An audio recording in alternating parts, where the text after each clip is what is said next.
જય ગુરુદેવ વિદ્યાર્થી મિત્રો, આપણે ધોરણ 12માં એસપીની અંદર આગળ વધીએ તો આજે આપણે શરૂઆત કરવાની છે બીજા વિભાગના ત્રીજા પાઠની, એટલે કે ડિબેન્ચરની. અત્યાર સુધી આપણે જે વાત કરી બીજા વિભાગની અંદર એ શેર વિશેની હતી કે જે કંપનીની મૂડી હોય એ કંપનીની કુલ મૂડીને જે નાના નાના હિસ્સાઓમાં વહેંચી નાખવામાં આવે એને પ્રત્યેક ભાગને શેર કહેવાય અને શેર વિશેની અલગ અલગ માહિતી આપણે મેળવી. હવે આપણે કંપનીની મૂડીનો જ એક ભાગ ડિબેન્ચર, પણ જેમ કંપનીની માલિકીની મૂડી હતી શેર, એમ ડિબેન્ચર કંપનીની માલિકીની મૂડી નથી પણ ઉછીની મૂડી છે. એટલે હવે આપણે કંપનીની મૂડીના એક બીજા ભાગ ડિબેન્ચર વિશે વાત કરવાની છે. કારણ કે દરેક વખતે એવું નથી બનતું કે કંપનીને જ્યારે મૂડીની જરૂરિયાત હોય ત્યારે શેર દ્વારા તમામ પ્રકારની જરૂરિયાત પૂરી થાય. તો કંપનીને જ્યારે મૂડીની જરૂરિયાત હોય એ મૂડીની જરૂરિયાતને પહોંચી વળી શકાય એ માટે મૂડી માળખાની અંદર કંપની શેરની સાથે સાથે ડિબેન્ચરનો સમાવેશ કરે છે કે જેથી જરૂરિયાત હોય અને શેરથી રૂપિયા મળે તેમ ન હોય તો ડિબેન્ચર દ્વારા પણ મૂડી પ્રાપ્ત કરી શકાય. તો હવે આપણે ડિબેન્ચર વિશે શરૂઆત કરીએ. તો જો કહે છે કે આજના આ આધુનિક કંપનીઓને, આજની જે અત્યારે નવી નવી કંપનીઓ છે એને લાંબા ગાળાની મુદત માટે નાણાંની જરૂરિયાત ઊભી થતી હોય છે, ત્યારે કંપનીઓ શેર કે ડિબેન્ચર બહાર પાડી અને નાણાં મેળવે છે. કે જેમ શેર બહાર પાડીને નાણાં મેળવી શકાય એવી જ રીતે આ ડિબેન્ચર બહાર પાડીને પણ નાણાં મેળવી શકાય છે. ડિબેન્ચર એટલે ઉછીની મૂડી. જેમ શેર છે, કોઈ વ્યક્તિ આપણી કંપનીના શેર ખરીદે, આપણે શેર બહાર પાડ્યા હોય અને વ્યક્તિ કંપનીનો માલિક બને, એમ ડિબેન્ચર દ્વારા માલિક બની શકતો નથી. કારણ કે ડિબેન્ચર છે એ એક પ્રકારનું ઉછીનું નાણું છે કે ભાઈ આપણે કંપનીના રૂપિયાની જરૂર છે તો કંપનીના ડિબેન્ચર બહાર પાડ્યા અને જે વ્યક્તિ આ કંપનીના ડિબેન્ચર ખરીદે છે એ વ્યક્તિ કંપનીનો લેણદાર બને છે. શું કામ? કારણ કે કંપનીને ઉછીના રૂપિયા આપે છે, ઉછીની મૂડી છે. ડિબેન્ચર એ દેવું ઊભું કરતો અને દેવાનો સ્વીકાર કરતો દસ્તાવેજ છે. કે ડિબેન્ચર છે એ હોય કેવો, જાણવા ઉપરથી આપણને ખ્યાલ આવી જાય કે દેવું ઊભું કરતો અને દેવાનો સ્વીકાર કરતો દસ્તાવેજ છે. એટલે ડિબેન્ચર છે એક પ્રકારનો કાગળ છે જેની અંદર કંપની એવું સ્વીકારે છે કે એ કાગળની અંદર જે વ્યક્તિનું નામ લખેલું છે એ વ્યક્તિએ કાગળમાં દર્શાવેલી રકમ કંપનીને ઉછીની આપેલી છે. આવો દેવાનો સ્વીકાર કરતો દસ્તાવેજ એટલે આ ડિબેન્ચર, જે કંપનીની સામાન્ય મહોર સાથે બહાર પાડવામાં આવે છે. એટલે કે જે ડિબેન્ચર જે છે, ડિબેન્ચરનો કાગળ છે, દસ્તાવેજ છે, એની અંદર કંપનીની સામાન્ય મહોર હોવી જરૂરી છે. અને નિશ્ચિત દરે અને મુદતે વ્યાજ ચૂકવવાની ખાતરી આપે છે. જો શું કીધું? નિશ્ચિત દરે અને મુદતે વ્યાજ ચૂકવવાની ખાતરી. જેમ શેરની અંદર હતું કે ડિવિડન્ડ મળે, નફો મળે તો મળે, નફો ન થાય તો ન મળે, નફો વધુ થાય તો નફો મળે, વધુ ઓછો થાય તો ઓછું મળે, એવું નહીં. પણ ડિબેન્ચરની ઉપર ડિવિડન્ડ નથી મળતું, પણ શું મળશે? વ્યાજ. શું કામ? કારણ કે ડિબેન્ચર ઉછીની મૂડી છે અને એ પણ નિશ્ચિત દરે અને નિશ્ચિત સમયે ફરજિયાત ચૂકવવામાં આવે છે. આ માટે કંપનીની મિલકત ઉપર તરતો બોજ ઊભો કરવામાં આવે છે. એટલે કે ડિબેન્ચર ઉપર બોજ ઊભો કરવામાં આવે છે, પછી એ તરતો હોય તોય ભલે કે સ્થિર હોય તોય ભલે. હવે બે પ્રકારના બોજ હોય, એક તરતો બોજ અને એક સ્થિર બોજ. તો ઉપર છેલ્લી માહિતી મેળવીએ તરતા બોજની અને સ્થિર બોજની. તો જ્યારે કંપનીની તમામ મિલકતો ઉપર બોજ ઊભો કરવામાં આવે, ડિબેન્ચરની સામે તમામ મિલકતો ગીરવે મૂકવામાં આવે તો એને તરતો બોજ ઊભો કર્યો કહેવાય. અને કોઈ ચોક્કસ મિલકત ગીરવે મૂકવામાં આવે તો એને સ્થિર બોજ તરીકે ઓળખવામાં આવે છે. પણ આ આપણને પ્રસ્તાવનાની અંદર ડિબેન્ચર વિશે માહિતી આપી કે ડિબેન્ચર છે એ પણ કંપનીની એક પ્રકારની મૂડી છે, પણ ઉછીની મૂડી છે. અને ડિબેન્ચર જે છે એ દેવાના સ્વીકાર કરતો દસ્તાવેજ છે કે જે વ્યક્તિ પાસે આ ડિબેન્ચર હોય, કાગળ હોય, એમાં કંપની એવું સ્વીકારે છે કે એ કાગળની અંદર નામ દર્શાવેલ વ્યક્તિએ કાગળની અંદર દર્શાવેલા રૂપિયા કંપનીને ઉછીના આપેલા છે. આવું સ્વીકાર કરતો દસ્તાવેજ એટલે ડિબેન્ચર. અને ડિબેન્ચર ઉપર વ્યાજ મળે નિશ્ચિત દરે અને નિશ્ચિત સમયે વ્યાજ મળવા પાત્ર હોય છે. આ આપણને ડિબેન્ચર વિશે ઉપર છેલ્લી માહિતી આપી. હવે ડિબેન્ચરની વ્યાખ્યા જોઈએ અને એની સમજૂતી જોઈએ થોડીક. તો કે છે કે ડિબેન્ચર જે છે એ મૂળ લેટિન શબ્દ ઉપરથી ઉતરી આવેલો છે. લેટિન શબ્દ છે ડિબેર, એના ઉપરથી ઉતરી આવેલો છે, જેનો અર્થ થાય છે દેવું. તેથી એવું કહી શકાય કે ડિબેન્ચર એ કંપનીનું દેવું સ્વીકારતો દસ્તાવેજ છે. અને એટલે આવી વ્યાખ્યા એની બનાવેલી છે. શું કામ? કારણ કે ડિબેન્ચર એ લેટિન ભાષાના ડિબેર શબ્દ ઉપરથી ઉતરી આવેલો છે અને ડિબેર જે છે એને દેવું એવો અર્થ કરવામાં આવે છે. સર ફ્રાન્સિસ પામરની વ્યાખ્યા આપણે જોઈએ ડિબેન્ચરની, તો એવું કહે છે કે ડિબેન્ચર એ કંપનીની સામાન્ય મહોરથી અંકિત થયેલો, એટલે કે જે ડિબેન્ચરનો કાગળ હોય, દસ્તાવેજ હોય, એની અંદર કંપનીની સામાન્ય મહોર હોવી જરૂરી છે. સામાન્ય મહોરથી અંકિત થયેલો કંપનીના દેવાનો સ્વીકાર કરતો દસ્તાવેજ છે. આવી સરસ મજાની નાની વ્યાખ્યા આપેલી છે સર ફ્રાન્સિસ પામરની. આવા અલગ અલગ વ્યક્તિઓએ આપણને ડિબેન્ચરની વ્યાખ્યા આપી અને જેમ જેમ આપણને નવી નવી વ્યાખ્યાઓ મળતી ગઈ તેમ તેમ ડિબેન્ચરનો અર્થ વધારે સ્પષ્ટ થતો ગયો. હવે કે છે આગળ બીજી વ્યાખ્યા આપેલી છે થોડીક વિસ્તૃત કરીને, કે જેથી આપણે ડિબેન્ચરને સમજી શકીએ કે ડિબેન્ચર એ કંપનીની સામાન્ય મહોરથી અંકિત થયેલો દસ્તાવેજ છે, જેમાં કંપની નિશ્ચિત રકમ, નિશ્ચિત વ્યાજ દરે, નિશ્ચિત મુદત પછી પરત કરવાની શરત સાથે ઉછીની લીધેલ છે એવા દેવાનો સ્વીકાર કરે છે. જો આ વ્યવસ્થિત આપણને વ્યાખ્યામાં સમજાવી દીધું કે ડિબેન્ચર છે એ શું સ્વીકારે છે, તો કે નિશ્ચિત રકમ, નિશ્ચિત એટલે કેટલી? દસ્તાવેજમાં દર્શાવેલી. નિશ્ચિત વ્યાજના દરે, કે ચોક્કસ જેટલા ટકા વ્યાજ દસ્તાવેજની અંદર દર્શાવેલું છે એટલું વ્યાજ ચૂકવવાનું છે. પછી નિશ્ચિત મુદત પછી પરત કરવાની શરતે, એટલે માનો કે 10 વર્ષ 15 વર્ષ જેટલા સમયગાળાની અંદર નોંધ થયેલી હોય એટલા સમયગાળા પછી આ રકમ પાછી દઈ દેવાની. શું કામ? કારણ કે ઉછીની લીધેલી છે. તો આવી બધી બાબતનો સ્વીકાર કરતો દસ્તાવેજ એટલે ડિબેન્ચર. જો સર ફ્રાન્સિસ પામરની વ્યાખ્યા જે છે એના કરતાં આમાં થોડાક શબ્દો ઉમેરી દીધા. હજી એમાં થોડાક શબ્દો ઉમેરીએ તો ડિબેન્ચર વધારે સમજાય. તો જો ડિબેન્ચર એ કંપનીની સામાન્ય મહોર સાથે અમુક નિશ્ચિત રકમના દેવાનો સ્વીકાર કરતો દસ્તાવેજ છે, જેમાં મુદ્દલ રકમ એટલે કે મૂળ રકમ પરત કરવામાં ન આવે તેટલા સમય સુધી નિશ્ચિત દરે વ્યાજ આપવાનો કરાર કરવામાં આવે છે. કે ડિબેન્ચર દેવાનો સ્વીકાર કરતો દસ્તાવેજ છે, પણ કેવું દેવું? તો કે જ્યાં સુધી મૂળ રકમ પાછી આપવામાં ન આવે ત્યાં સુધી નિશ્ચિત દરે વ્યાજ ચૂકવવાનો જે કરાર થાય છે એને ડિબેન્ચર તરીકે ઓળખવામાં આવે છે. જે માટે કંપનીની મિલકતો ઉપર બોજ ઊભો કરવામાં આવે છે. જો હવે આપણે ક્યારના બીજી વખત વાંચ્યું કે બોજ ઊભો કરવામાં આવે છે, બોજ ઊભો કરવામાં આવે છે, તો બોજ એટલે શું? તો બોજ એટલે જ્યારે ડિબેન્ચર બહાર પાડવામાં આવે ત્યારે ડિબેન્ચરની સામે કંપનીની મિલકતો ગીરવે મૂકવામાં આવે, એને બોજ ઊભો કર્યો કહેવાય. જેનો ફાયદો શું? તો કે માનો કે કંપની 1 કરોડ રૂપિયાના ડિબેન્ચર બહાર પાડે છે, તો સામે કંપનીએ એના કરતાં થોડી વધુ મિલકત ગીરવે મૂકેલી હોય. જેનો ફાયદો શું? તો કે માનો કે સંજોગો વસાત કંપની જે છે એ ખોટમાં જાય અને બંધ કરવાના સંજોગો આવે, તો આ કંપનીના લેણદારો છે એને નુકસાન ન જાય. જે મિલકત ગીરવે મૂકેલી હોય એને વેચી અને આ ડિબેન્ચર ધારકોના રૂપિયા પાછા આપવામાં આવે છે. અને એટલે શેર કરતા ડિબેન્ચર જે છે એ થોડુંક સુરક્ષિત રોકાણ કહેવાય. અને એટલે જ જ્યારે શેરથી રૂપિયા મળી શકે તેમ ન હોય ત્યારે કંપની ડિબેન્ચર બહાર પાડે છે, કારણ કે ડિબેન્ચરની અંદર શેર કરતાં ઓછું જોખમ છે, એટલે સરળતાથી મૂડી મેળવી શકાય છે. આમ કંપની ધારા મુજબ કાયદાથી સ્થપાયેલી કંપની લાંબા ગાળા માટે ઉછીની મૂડી લેવા માંગતી હોય ત્યારે ડિબેન્ચર બહાર પાડે છે. નિશ્ચિત મુદત પછી ડિબેન્ચરના નાણાં પરત કરી શકાય છે.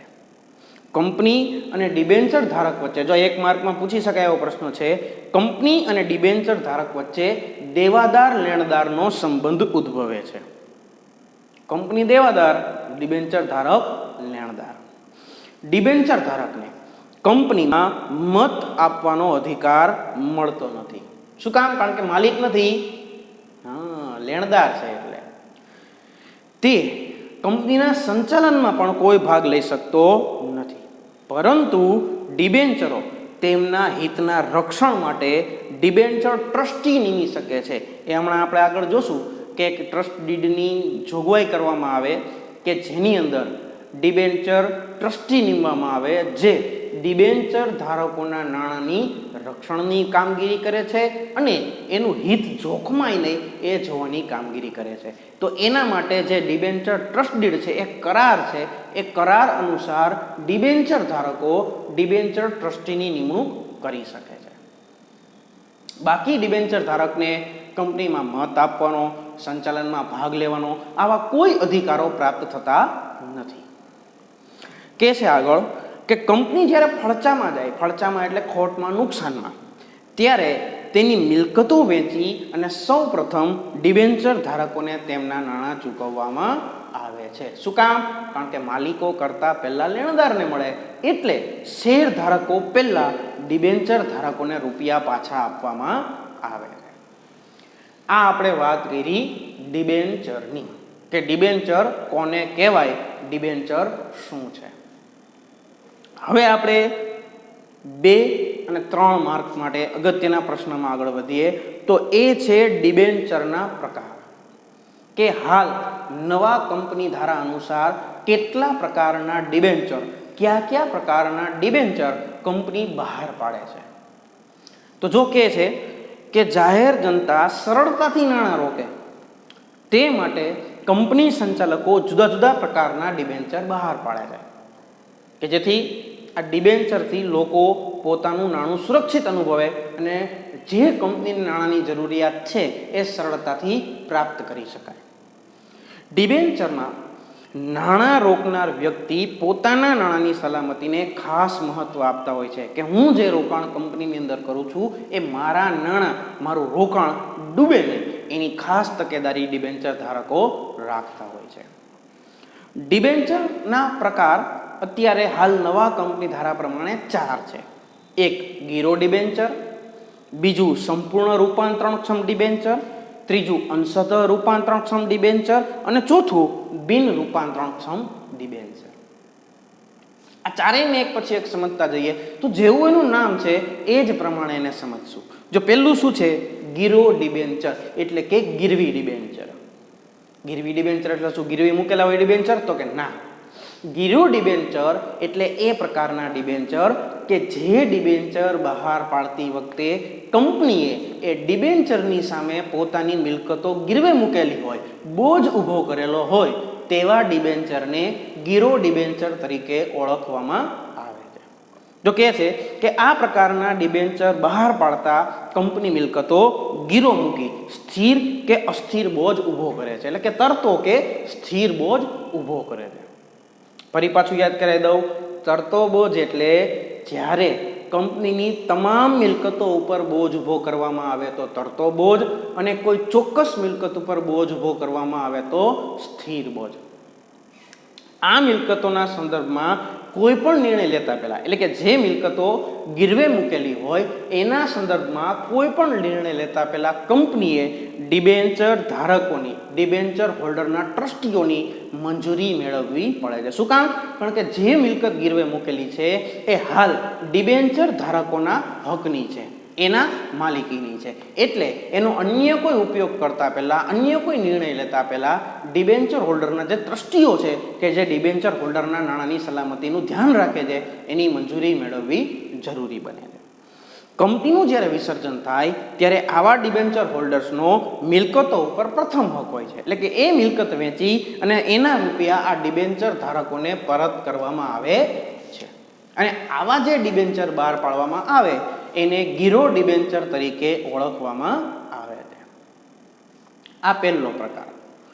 હવે બીજો, ત્રીજો ને ચોથો પ્રકાર જે છે એ એકબીજાની સાથે સંકળાયેલો પ્રકાર છે. શા માટે?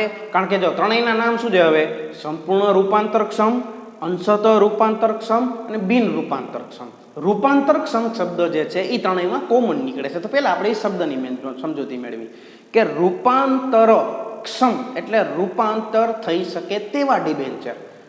પણ ડિબેન્ચરનું રૂપાંતર થશે શેમાં? તો કે ઇક્વિટી શેરની અંદર. કંપની જે છે એ આ પ્રકારના ડિબેન્ચર જ્યારે બહાર પાડે ત્યારે ડિબેન્ચર હોલ્ડરને એક સુવિધા આપે છે, જેની અંદર નિશ્ચિત સમય પછી જે ડિબેન્ચર બહાર પાડેલા છે એ ડિબેન્ચરને ઇક્વિટી શેરની અંદર ફેરવવાનો એક મોકો મળે, એક તક મળે. જો આ ડિબેન્ચરને ઇક્વિટી શેરમાં ફેરવવા માટે ડિબેન્ચર ધારક મંજૂર હોય તો એના નાણાં જે છે એ ડિબેન્ચરમાંથી ઇક્વિટી શેરમાં રૂપાંતર થાય છે અને કંપનીના લેણદારમાંથી માલિક બને છે. આને રૂપાંતરક્ષમ ડિબેન્ચર કહેવાય. હવે આપણે એક પછી એક પ્રકાર જોઈએ રૂપાંતરક્ષમના શબ્દના અર્થ પરથી. તો બીજો પ્રકાર છે જે ગીરો ડિબેન્ચર બાદનો, એ છે સંપૂર્ણ રૂપાંતરક્ષમ. અંગ્રેજીમાં યાદ રાખજો, એક માર્કમાં પૂછાય છે ફુલ્લી કન્વર્ટિબલ ડિબેન્ચર. હવે કન્વર્ટિબલ તો આપણને ખ્યાલ પડી ગયો, રૂપાંતરક્ષમ એની આગળ શબ્દ શું રાખ્યો? તો કે સંપૂર્ણ. સંપૂર્ણ એટલે પૂરેપૂરા. કે સંપૂર્ણ રૂપાંતરક્ષમ ડિબેન્ચર એટલે એવા ડિબેન્ચર કે જે બધા જ ડિબેન્ચરનું ઇક્વિટી શેરમાં રૂપાંતર થતું હોય એને સંપૂર્ણ રૂપાંતરક્ષમ ડિબેન્ચર તરીકે ઓળખવામાં આવે છે. તો કહે છે કે ડિબેન્ચર હોલ્ડર સાથે નક્કી થયેલા કરાર મુજબ નિશ્ચિત સમય મર્યાદાના અંતે, માનો કે 10 વર્ષ કે 15 વર્ષ જેટલાના ડિબેન્ચર છે એ સમયગાળો પૂરો થાય એટલે એના અંતે ડિબેન્ચરનું ઇક્વિટી શેરમાં રૂપાંતર કરવામાં આવે છે. પણ એના માટે ડિબેન્ચર હોલ્ડરને પૂછવામાં આવે કે ભાઈ તમે આ પ્રકારના શેર લીધા છે તો હવે આટલો સમયગાળો પૂરો થયેલો છે તો હવે તમારા આ ડિબેન્ચરને શેરમાં ફેરવવામાં આવશે, તમને સ્વીકાર્ય છે? જો હા પાડે તો ડિબેન્ચરનું ઇક્વિટી શેરમાં રૂપાંતર કરવામાં આવે. કંપની આ અગાઉ ડિબેન્ચર ધારકને બે વિકલ્પ આપે છે કે સીધા ઇક્વિટી શેરમાં ફેરવી નાખતા નથી, પણ માનો કે આપણે કંપનીના ડિબેન્ચર ખરીદેલા છે અને 15 વર્ષના છે તો 15 વર્ષનો સમયગાળો પૂરો થાય એટલે આપણને કંપની બે ઓપ્શન આપે. નંબર 1, ડિબેન્ચરના નાણાં પરત લેવા છે. આપણને પૂછે કે તમે જે કંપનીને રૂપિયા ઉછીને આપ્યા છે એ તમારે પાછા જોઈ છે, અથવા વિકલ્પ નંબર 2, તેટલી રકમના ઇક્વિટી શેર લેવા છે. શું કરવું છે? આપણે રૂપિયા પાછા જોઈ છીએ કે ઇક્વિટી શેર જોઈ હતી? આપણે જે પણ વિકલ્પ સ્વીકારશું એ પ્રમાણે કંપની આગળ કાર્ય કરશે. જો આપણે એવું વિકલ્પ સ્વીકારશું કે ભાઈ મારે મારા રૂપિયા પાછા જોઈ છે તો આપણને આપણા રૂપિયા પાછા આપી દેશે. અને જો આપણે એવું વિકલ્પ સ્વીકારશું કે મારે આ મારા ડિબેન્ચરને ઇક્વિટી શેરમાં ફેરવવા છે તો આપણી પાસે જેટલી રકમના ડિબેન્ચર છે એ બધા સંપૂર્ણ ઇક્વિટી શેરમાં રૂપાંતર કરવામાં આવશે. જો ડિબેન્ચર ધારક આ પૂરેપૂરા એફસીડી ફુલ્લી કન્વર્ટેબલ ડિબેન્ચર વિકલ્પ સ્વીકારે તો ડિબેન્ચર ધારક તરીકેના હકનો અંત આવે છે. શું કામ? કારણ કે હવે લેણદાર રહ્યો નથી અને કંપનીના લેણદાર મટી અને હવે એ કંપનીનો માલિકી હક પ્રાપ્ત કરે છે. આ બીજો પ્રકાર કયો? સંપૂર્ણ રૂપાંતરક્ષમ, જેની અંદર ડિબેન્ચર ધારકના સંપૂર્ણ પૂરેપૂરા ડિબેન્ચરનું ઇક્વિટી શેરમાં રૂપાંતર થાય તો એને સંપૂર્ણ રૂપાંતરક્ષમ ડિબેન્ચર કહેવામાં આવે. ત્રીજો પ્રકાર છે અંશતઃ રૂપાંતરક્ષમ. રૂપાંતરક્ષમ જેવો જ પણ સંપૂર્ણની જગ્યાએ શબ્દ કયો એવો? અંશતઃ એટલે થોડા. આની અંદર કંપની જે છે એ જેટલા રૂપિયાના ડિબેન્ચર હોય એની અમુક રકમ પરત કરવાનો વિકલ્પ આપે અને અમુક રકમને ઇક્વિટી શેરમાં ફેરવવાનો વિકલ્પ આપે. માનો કે આપણે કંપનીની અંદર 1 લાખ રૂપિયાના ડિબેન્ચર ખરીદેલા છે તો અત્યારે આપણે સમજ માટે લઈ 50-50%. તો જો આ પ્રકારના ડિબેન્ચર હોય તો કંપની આપણને એવું કહેશે કે ભાઈ 50% રકમ તમને પાછી આપવામાં આવે છે અને 50% રકમ માટે વિકલ્પ મળે છે કે રૂપિયા પાછા જોઈએ છે અથવા તો ઇક્વિટી શેરની અંદર આપણે રૂપાંતર કરવું છે. શું કરવું છે? આ બેમાંથી એનો વિકલ્પ આપણને મળે. પણ આ પ્રકારની અંદર બધા ડિબેન્ચર ઇક્વિટી શેરમાં રૂપાંતર પામતા નથી, પણ બધા ડિબેન્ચર પૈકી થોડા ડિબેન્ચર અંશતઃ ડિબેન્ચરનું ઇક્વિટી શેરમાં રૂપાંતર કરવામાં આવે તો એને અંશતઃ રૂપાંતરક્ષમ ડિબેન્ચર તરીકે ઓળખવામાં આવે છે. તો કહે છે કે અહીં ડિબેન્ચરના બે ભાગ પાડી દેવામાં આવે છે, જેમાં ડિબેન્ચરનો એક ભાગ સંપૂર્ણ રૂપાંતરિત કે જેને ઇક્વિટી શેરમાં ફેરવવાના છે. આપણે ભાગ પડ્યા 50-50%, તો 50% એવો ભાગ કે જેનું ઇક્વિટી શેરમાં પૂરેપૂરું રૂપાંતર થશે. અને બીજો ભાગ બિન રૂપાંતરિત હોય છે, જેના નાણાં આપણને પાછા મળે છે. અહીં રૂપાંતરિત ભાગની સામે ઇક્વિટી શેર આપવામાં આવે છે અને બિન રૂપાંતરિત ભાગના રૂપિયા પરત કરવામાં આવે છે. આ ત્રીજો પ્રકાર. અને છેલ્લો પ્રકાર છે બિન રૂપાંતરક્ષમ ડિબેન્ચર, કે જેનું શેમાંય રૂપાંતર થતું નથી. જેટલા સમયગાળાના ડિબેન્ચર હોય એટલો સમયગાળો પૂરો થાય એટલે આપણને આપણા રૂપિયા પરત થાય છે. કોઈ ઓપ્શન, કોઈ વિકલ્પ આપવામાં આવતો નથી કે તમારે તમારા રૂપિયા ઇક્વિટી શેરમાં ફેરવવા છે કે નહીં, આવો કોઈ વિકલ્પ નહીં. આ આપણો નિશ્ચિત સમયગાળો પૂરો થયો એટલે કંપની આપણને આપણા રૂપિયા પાછા આપી દે છે. એને બિન રૂપાંતરક્ષમ ડિબેન્ચર કહેવાય. જો કહે છે કે આ પ્રકારના ડિબેન્ચરનું ઇક્વિટી શેરમાં રૂપાંતર થઈ શકતું નથી, કે આ પ્રકારની કોઈ જોગવાઈ પણ હોતી નથી. અને બિન રૂપાંતરિત જે ડિબેન્ચર છે એની મુદત પૂરી થતાં નાણાં પરત કરવામાં આવે છે. આ હતા ડિબેન્ચરના પ્રકારો, જે 2 અથવા 3 માર્કની અંદર પૂછાઈ શકે છે. કેટલા પ્રકારના ડિબેન્ચર? 4. પહેલું ગીરો ડિબેન્ચર, બીજું સંપૂર્ણ રૂપાંતરક્ષમ ડિબેન્ચર, ત્રીજું અંશતઃ રૂપાંતરક્ષમ ડિબેન્ચર અને ચોથું બિન રૂપાંતરક્ષમ ડિબેન્ચર.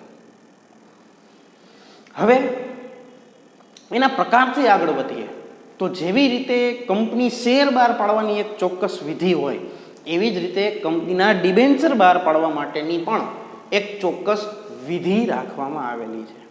કે મન ફાવે માલો લાવો, રૂપિયા ઉછીને નાલીઓ કાગળીઓ, એમ હોતું નથી. પણ કંપનીને મોટા પાયે મૂડીની જરૂરિયાત હોય, લાંબા ગાળા માટે મૂડીની જરૂરિયાત હોય અને ઉછીના મેળવવા હોય તો એના માટે પણ એક ચોક્કસ વિધિમાંથી પસાર થઈ અને ડિબેન્ચર ધારકો પાસેથી નાણાં ઉછીના લેવામાં આવે છે. તો હવે આપણે 3 અને 4 માર્ક માટે અગત્યનો પ્રશ્ન જોઈએ. ડિબેન્ચર બહાર પાડવાની વિધિ. ભારતીય કંપની ધારામાં, જે કંપની ધારો 2013 છે, એમાં ડિબેન્ચર બહાર પાડવા માટેની ખાસ જોગવાઈઓ કરવામાં આવેલી છે. જ્યારે કંપની ડિબેન્ચર બહાર પાડે છે ત્યારે તમામ જોગવાઈઓનું પાલન કરવું અનિવાર્ય એટલે કે જરૂરી છે. જો આ જોગવાઈઓમાં કોઈ પણ ભૂલ થશે તો કંપની અથવા તો જે તે અધિકારી સજા અથવા તો દંડને પાત્ર બનશે. આવું ન થાય એટલે ડિબેન્ચર બહાર પાડવા માટેની તમામ જોગવાઈઓનું પાલન કરી અને વિધિસર ડિબેન્ચર બહાર પાડવા જોઈએ. લોકોનું હિત ક્યાંય પણ જોખમાય નહીં એ રીતે ધ્યાન રાખીને કામગીરી કરવી અનિવાર્ય છે. તો ડિબેન્ચર બહાર પાડવાની વિધિ નીચે પ્રમાણે છે. પણ વિધિ શરૂ કરતા પહેલા હું તમને એક વસ્તુ ફરી પાછું યાદ કરાવી દઉં. વિધિ છે એટલે બધા મુદ્દા ક્રમમાં લખવા પડે. ક્રમ આડોઅવળો કરી શકાય નહીં. તો એક પછી એક આપણે ક્રમમાં જોતા જોઈએ. તો સૌથી પહેલો મુદ્દો આવે છે ડિરેક્ટરની મંડળની સભામાં ઠરાવ પસાર કરવો. કે ડિબેન્ચર બહાર પાડવા હોય, ઉછીની મૂડી લેવી હોય તો સૌથી પહેલા ડિરેક્ટર મંડળ એટલે કે સંચાલક મંડળની સભામાં ઠરાવ પસાર કરવો પડે કે સૌ પ્રથમ કંપનીના વિગત નિયમન પત્રમાં ડિબેન્ચર અંગેની જોગવાઈઓનો અભ્યાસ કરવામાં આવે છે અને ત્યારબાદ કંપની સંચાલક મંડળની સભામાં ડિબેન્ચર બહાર પાડવા માટે ઠરાવ પસાર કરવામાં આવે છે. જેમાં જે ઠરાવ પસાર કરે એમાં કઈ કઈ વિગત હોય તો ડિબેન્ચરની સંખ્યા, એની કિંમત, ડિબેન્ચરની કુલ રકમ, વ્યાજનો દર, વ્યાજની ચૂકવણી, એની શરતો, આવી બધી બાબતો દર્શાવી અને એક ડિબેન્ચર બહાર પાડવાનો ઠરાવ પસાર કરાવવામાં આવે છે. ચાલો, સંચાલક મંડળે તો મંજૂરી આપી દીધી, પણ ઉછીના લેવા હોય તો માલિકને તો આપણે પૂછવું પડે ને. સંચાલકો કઈ કંપનીના માલિક નથી. તો સંચાલકોની મંજૂરી લીધા પછી શું કરવાનું? તો કે કંપનીના માલિકની મંજૂરી લેવાની. તો એની કઈ સભા હોય? સામાન્ય સભા. એટલે તરત બીજો મુદ્દો આવ્યો, કંપનીની સામાન્ય સભામાં ઠરાવ પસાર કર્યો કે સંચાલક મંડળે હા પાડી. હવે કોને પૂછવાનું? તો કે કંપનીના શેર હોલ્ડરોને. કારણ કે શેર હોલ્ડરો માલિક છે તો ઉછીની મૂડી લેવી હોય એ પેલા માલિકને પૂછવું પડે.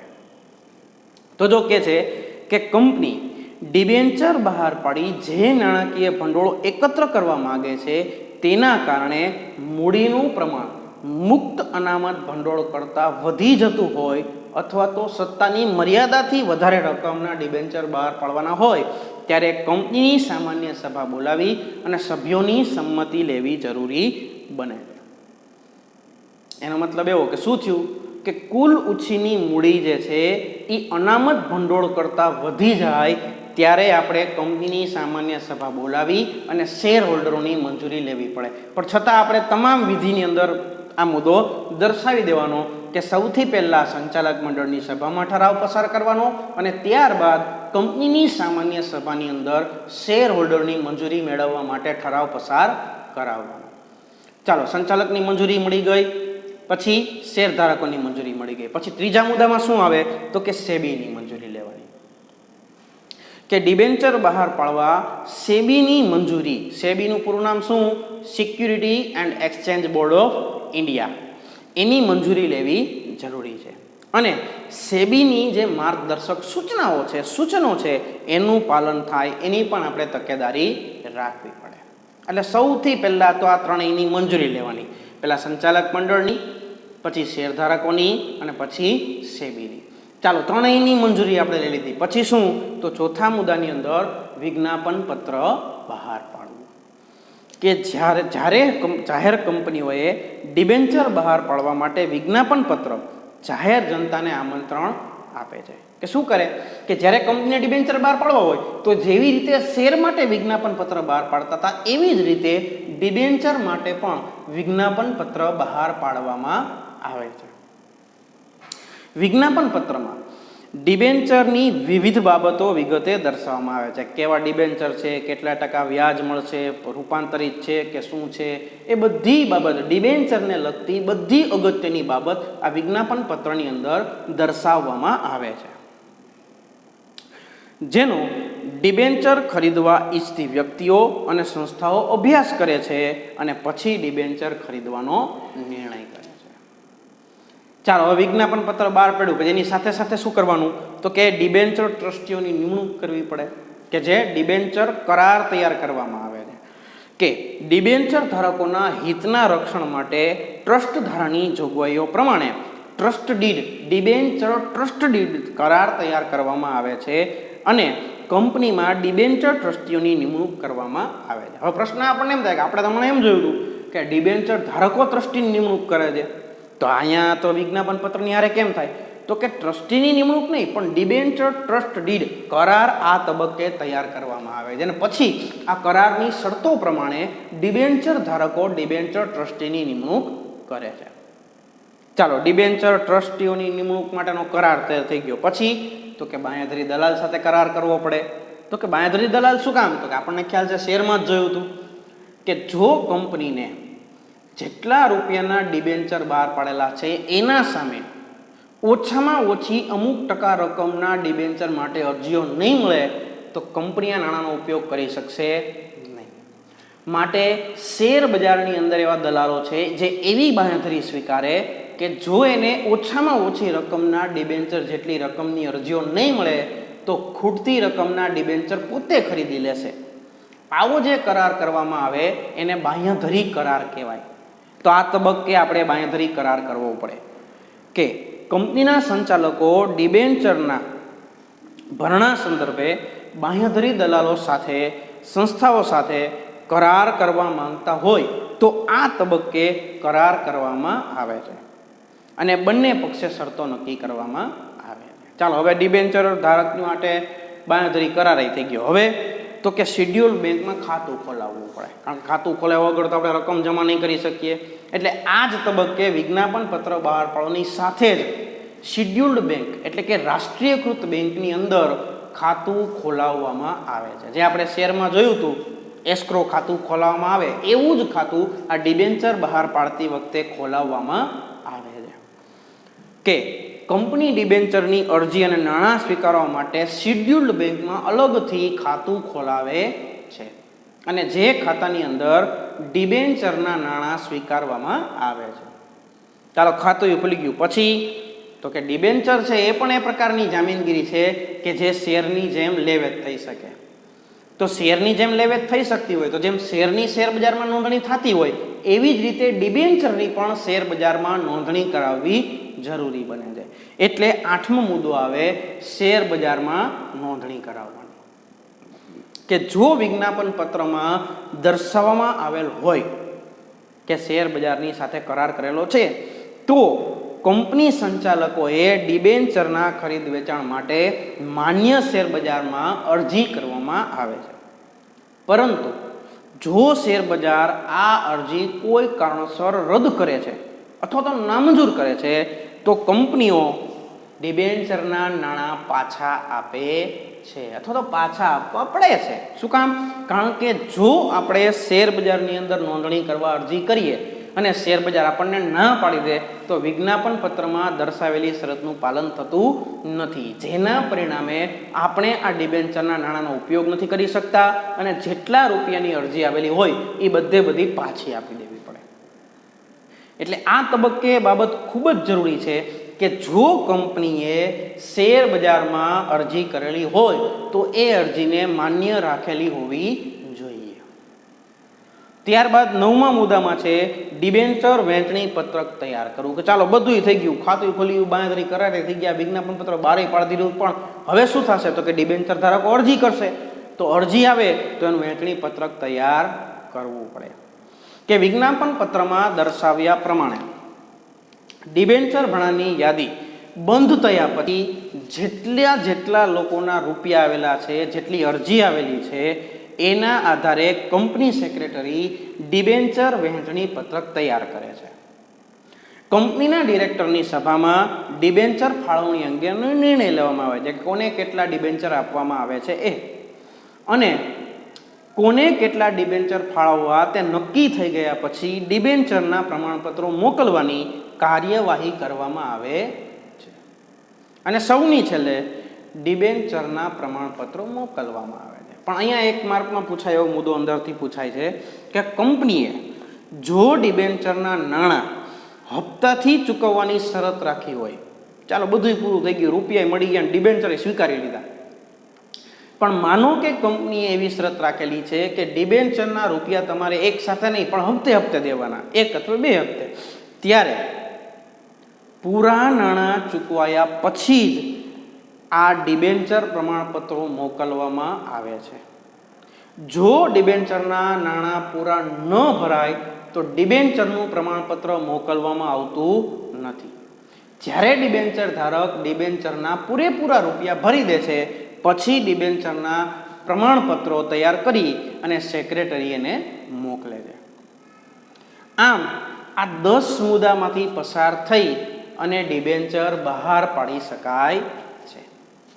જો પરીક્ષાની અંદર આ મુદ્દો પૂછાય 3 અથવા 4 માર્કની અંદર, તો તમારે આ 10 મુદ્દા ક્રમમાં લખવા પડે, તો તમને વધુ અથવા તો પૂરા માર્ક મળવા પાત્ર હોય છે. જો તમે આ મુદ્દાને આડાવડા કરી દેશો તો તમારા માર્ક કપાવવાની શક્યતા વધી જાય છે.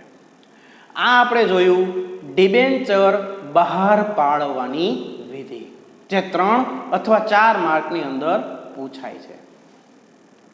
મિત્રો, હવેના જે મુદ્દા છે એટલે કે ડિબેન્ચર હોલ્ડરના અધિકારો, ડિબેન્ચર ટ્રસ્ટ ડીડ અને ડિબેન્ચર ફેરબદલીની વિધિ, આ ત્રણેય મુદ્દાઓને આપણા કોર્સમાંથી કાઢી નાખવામાં આવેલા છે.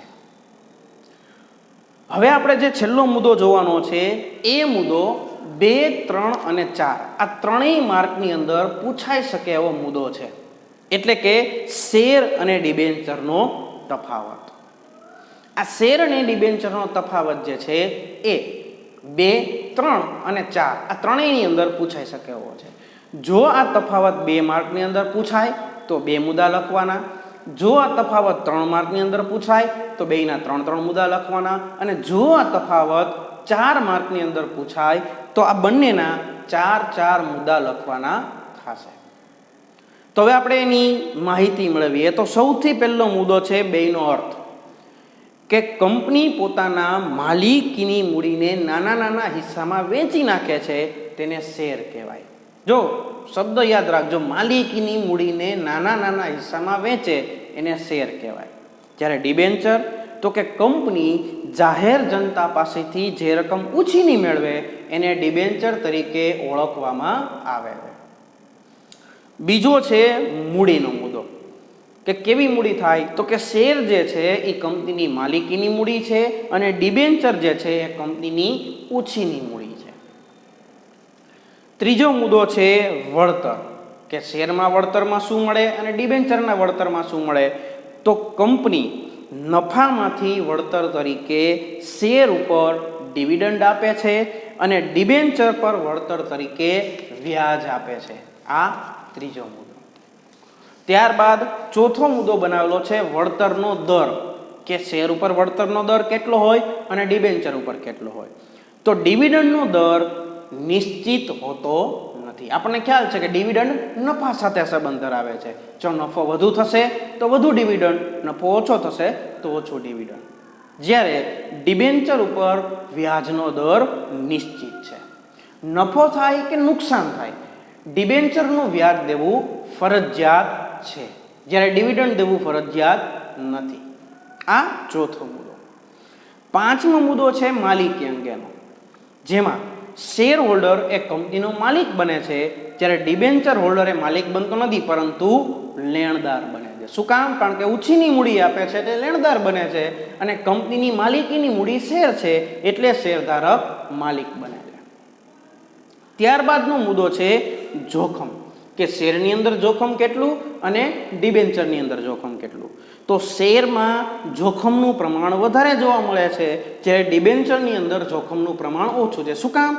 કારણ કે ડિબેન્ચરની સામે મિલકતો ગીરવે મૂકવામાં આવે છે અને શેરની સામે મિલકત ગીરવે મૂકવામાં આવતી નથી. તો જ્યારે કંપનીનું વિસર્જન થાય તો ડિબેન્ચર સુરક્ષિત છે, જ્યારે શેર ઓછા સુરક્ષિત છે. ત્યારબાદ મતાધિકાર અંગે, કે કોને મળે અને કોને મતાધિકાર ન મળે. તો શેર ધારકોને મતાધિકારનો હક મળે છે, જ્યારે ડિબેન્ચર ધારકોને મતાધિકારનો હક મળતો નથી. ત્યારબાદ સ્ટેમ્પ ડ્યુટી, કોમાં સ્ટેમ્પ ડ્યુટી વધારે હોય ને કેમાં સ્ટેમ્પ ડ્યુટી ઓછી હોય. તો કંપનીમાં શેર ફેરબદલી ઉપર ઓછી ડ્યુટી ભરવી પડે છે, જ્યારે ડિબેન્ચર ફેરબદલીમાં વધારે સ્ટેમ્પ ડ્યુટી ભરવામાં આવે છે. આ સ્ટેમ્પ ડ્યુટી અંગેનો મુદ્દો. ત્યારબાદ છે નાણાં પરત મેળવવાના સંદર્ભની વાત કરે છે.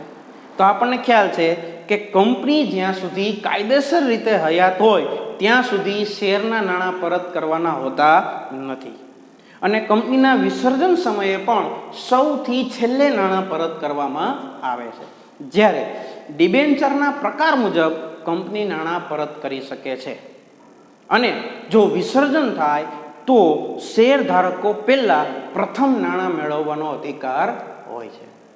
આ બાબત આપી નાણાં પરત મેળવવાના અધિકાર બાબતની. પછી આવે છે બોજ ઊભો કરવા બાબત. તો શેર બહાર પાડવામાં આવે તો મિલકત ઉપર કોઈ પ્રકારનો બોજ ઊભો કરવામાં આવતો નથી, જ્યારે ડિબેન્ચર બહાર પાડવામાં આવે તો મિલકત ઉપર કેવો બોજ ઊભો થાય? સ્થિર અથવા તો અસ્થિર બોજ ઊભો કરવામાં આવે છે. ત્યારબાદ મૂડીમાંથી શું ચૂકવવામાં આવે? ડિવિડન્ડ વ્યાજ ચૂકવવું કે નહીં? તો કંપનીની મૂડીમાંથી શેર ઉપર ડિવિડન્ડ આપી શકાતું નથી. શું કામ? કારણ કે ડિવિડન્ડ જે છે એ માત્ર કંપનીના મહેસૂલી નફામાંથી જ આપી શકાય છે, મૂડીમાંથી આપી શકાતું નથી. પણ ડિબેન્ચર જે છે એની વ્યાજ જોગવાઈ પ્રમાણે મૂડીમાંથી પણ આપી શકાય છે. માનો કે નફો નથી થયો તો ડિબેન્ચરનું વ્યાજ ચૂકવવું ફરજિયાત છે, તો મૂડીમાંથી પણ ડિબેન્ચરનું વ્યાજ ચૂકવી શકાય છે. ત્યારબાદ અંકુશ, કે કોના ઉપર અંકુશ વધારે અને કેના ઉપર અંકુશ ઓછો. તો શેર હોલ્ડરો કંપનીના વહીવટ ઉપર અંકુશ ધરાવે છે. શું કામ? કારણ કે સંચાલનમાં ભાગ લઈ શકે છે. શું કામ? કારણ કે શેર ધારકો જે છે એ કંપનીના માલિક છે, જ્યારે ડિબેન્ચર ધારક છે એ વહીવટ ઉપર અંકુશ ધરાવતા નથી, પરંતુ તેમના હિતના રક્ષણ માટે એ માત્ર ટ્રસ્ટીઓની, ડિબેન્ચર ટ્રસ્ટ ડીડની અંદર ટ્રસ્ટીઓની નિમણૂક કરી શકે છે. અને છેલ્લે આપણને મુદ્દો આપેલો છે કે વિસર્જનની માગણી કોણ કરી શકે અને કોણ ન કરી શકે. તો શેર ધારક કંપની વિસર્જનની માગણી કરી શકતા નથી, કારણ કે માલિક છે. અને ડિબેન્ચર ધારક જે છે જો એને વ્યાજ ન મળે અથવા તો એની મૂડી પરત ન મળે તો કંપનીના વિસર્જનની માગણી કરી શકે છે. આવી રીતે આપણને શેર અને ડિબેન્ચરના આ 13 તફાવતના મુદ્દા આપેલા છે. આ આપણે માહિતી મેળવી ડિબેન્ચર વિશેની. અહીંયા આપણો આ ડિબેન્ચર પાઠ પૂરો થાય છે. જો હોમવર્કની વાત કરીએ તો હોમવર્કની અંદર તમારે આજે 2 પ્રશ્નો લખવાના છે. પ્રશ્ન નંબર 1 છે ડિબેન્ચર બહાર પાડવાની વિધિ લખવાની છે અને પ્રશ્ન નંબર 2 છે શેર અને ડિબેન્ચરનો તફાવત લખવાનો છે. આ 2 આજના તમારા હોમવર્કના પ્રશ્નો છે. અહીંયા આપણે આજનો પાઠ પૂરો કરીએ છીએ અને આપણા લેક્ચરને પણ વિરામ આપીએ છીએ. હવે પછીનો પાઠ શરૂ કરશું આપણે આવતા લેક્ચરની અંદર. અસ્તુ. જય ગુરુદેવ.